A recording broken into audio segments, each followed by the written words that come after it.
दोस्तों, एक बार की बात है। एक जंगल में एक बूढ़ा बाघ रहता था।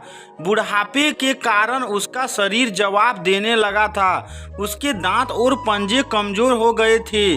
उसके शरीर में पहले जैसी शक्ति और फुर्ती नहीं बची थी। ऐसी हालत में उसके लिए शिकार करना दुष्कर हो गया था। वह दिन भर भटकता, तब भी कोई छोटा जीव शिकार कर पाता। उसके दिन ऐसे ही बीत रहे थे। एक दिन वह शिकार की तलाश में भटक रहा था।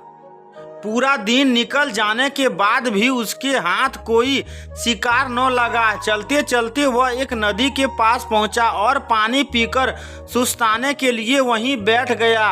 वह वहां बैठा ही था कि उसकी दृष्टि एक चमकती चीज पर पड़ी। पास जाकर उसने देखा तो पाया कि वह एक सोने का कंगन था। सोने का कंगन देखते ही उसके दिमाग में शिकार को अपने जाल में फंसाने का एक उपाय सूझ गया। वह सोने का कंगन हर आने जाने वाले राहगीर को दिखाता और उसे यह कहकर अपने पास बुलाता, मुझे ये सोने का कंगन मिला है, मैं इसका क्या करूंगा? मेरे जीवन के कुछ ही दिन शेष है। सोचता हूँ इसका दान कर कुछ पुण्य कमा लूँ, ताकि कम से कम मरने के बाद मुझे स्वर्ग की प्राप्ति हो।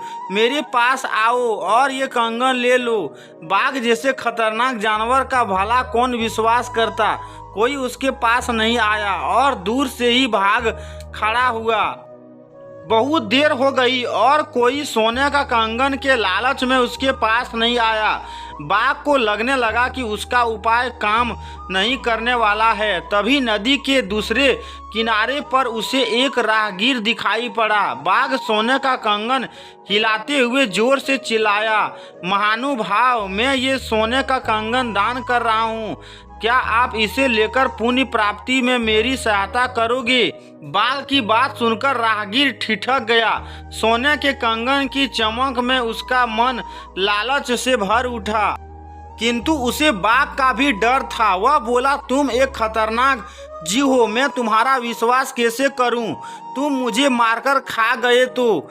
इस पर बाघ बोला, अपने युवा काल में मैंने बहुत शिकार किया है, लेकिन अब मैं वृद्ध हो चला हूँ। मैंने शिकार करना छोड़ दिया है। मैं पूरी तरह शाकाहारी हो गया हूँ। बस अब मैं पुण्य कमाना चाहता हूँ। आओ मेरे पास आकर ये कंगन ले लो। राहगीर सोच में पड़ गया, लेकिन लालच उसकी बुद्धि भ्रष्ट कर चुका था। बाघ तक पहुंचने के लिए उसने नदी में छलांग लगा दी। वह तैरते तैरते दूसरे किनारे पहुंचने ही वाला था कि उसने अपना पैर कीचड़ में धंसा पाया। वहां एक दलदल था। दलदल से बाहर निकलने वह जितना हाथ पैर मारता, उतना ही उसमें धंसता चला जाता। खुद को बचाने के लिए उसने बाघ को आवाज लगाई। बाघ तो इसी मौके की तलाश में था। उसने अपने पंजे में दबोच कर राहगीर को दलदल से बाहर खींच लिया और उसके सोचने समझने के पहले ही उसका सीना चीर दिया। इस तरह सोने के कंगन के लालच में राहगीर अपनी जान गंवा बैठा।